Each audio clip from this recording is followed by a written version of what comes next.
আমার মতো হয়তো অনেকেই এই তো চিংড়ি শুটকি মাছ ভর্তা খেতে ভালোবাসে এই শীতেতে।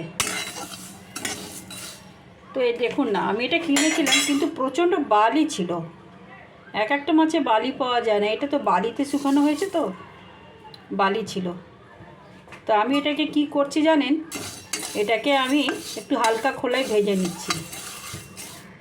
একটু ভেজে নিলাম, ভাজার পরে আমি এটাকে কি করব একটু পরে আপনাদেরকে দেখাচ্ছি। ভেজে ঠান্ডা করে আমি একটু না এরকম মাখা মাখা করে গুঁড়িয়ে নিচ্ছি। এটাকে গুঁড়িয়ে নেবে, নিয়ে একটা চালুনিতে এমন করে চালবে। আবার একটু এরকম হাত দিয়ে নেড়ে নেড়ে করবেন।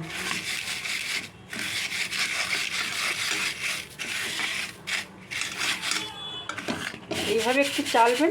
দেখুন এই যে গুঁড়ো গুঁড়ো যেগুলো পড়ছে না, এগুলো অর্ধেকের বেশি কিন্তু বালি। ভালো করে করবেন, যতটা মনে হয় আপনার একটু চেক করে দেখবেন, দেখে যতটা করতে লাগে। যে ওই যে হয় না আমাদের করে কি, সেইভাবে একটু করে নেবেন। এই যে আমি কুলোর মতো করে নিয়ে এই যে দেখতে পাচ্ছেন যে কেমন কুচি কুচি বেরিয়েছে, হয়তো পরিষ্কার বুঝতে পারছেন না, কিন্তু এখানে ভালোই বোঝা যাচ্ছে।